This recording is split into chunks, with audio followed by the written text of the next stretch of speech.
In this video, we'll break down dog body language and indicators to look for when identifying a dog's response to conflict.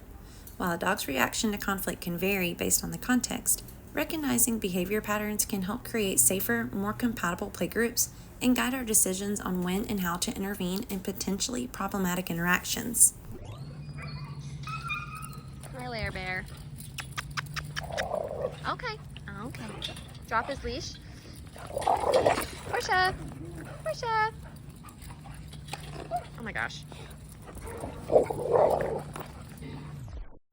We'll be focusing primarily on Portia, the black dog, and while there are plenty of interesting signals and behaviors, we won't have time to cover them all.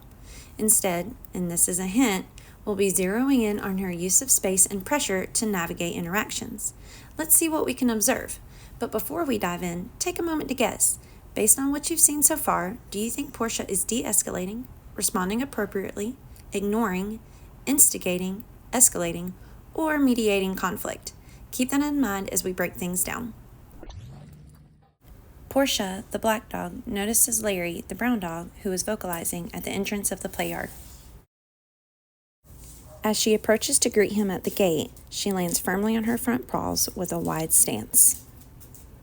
Watch again closely as her paws hit the ground with a thud, landing in that wide stance.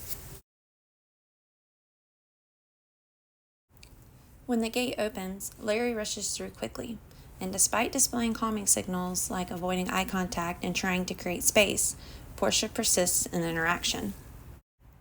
Here, Portia performs a cutoff maneuver by applying body pressure to divide the space between Larry and the puppy he was attempting to engage with.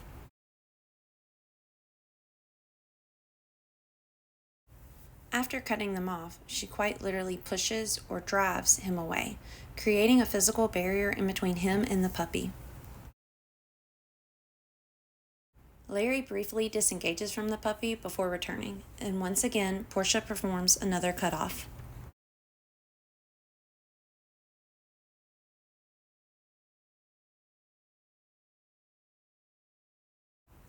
And another. This time, Portia positions herself between Larry, the puppy, and even the person recording.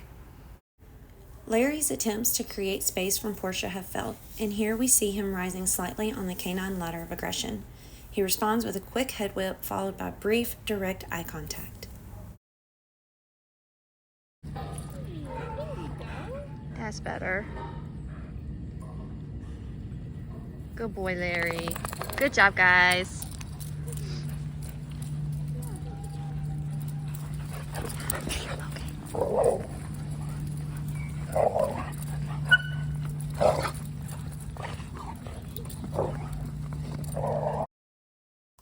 After Larry conducts an official greeting, he begins to walk away, displaying calming signals and displacement behaviors by avoiding eye contact, lowering his head, and seemingly pretending to sniff the ground.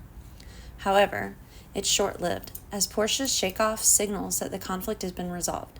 With that, Larry quickly shifts back to his moderately high energy behaviors. But Portia trails closely behind, monitoring this next interaction.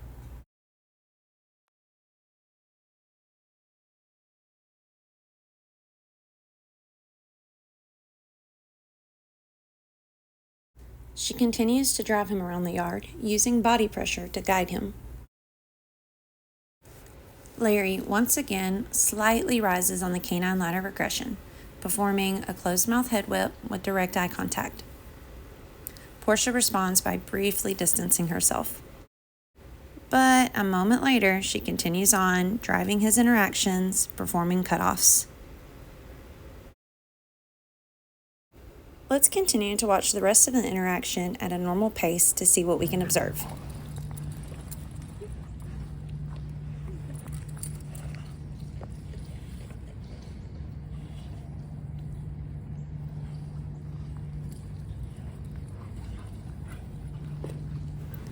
Did you see that? Let's watch it again.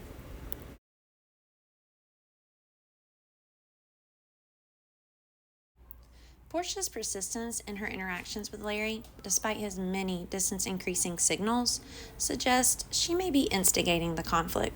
That was likely a result of the failed introduction. This, combined with her desire to control his dog-dog interactions and advocate for the puppies, indicate that Portia is actively mediating and managing these interactions. Now, while Portia may not have appreciated Larry's entrance into the play yard, doesn't necessarily mean it's wrong. Without Portia, many of the puppy participants would have really enjoyed chasing him around. This simply means that Portia and Larry are not compatible playmates, at least in this context. So while Portia's response to conflict is to mediate, her incompatible playstyle with Larry also suggests that she may instigate conflict with those she is more selective towards.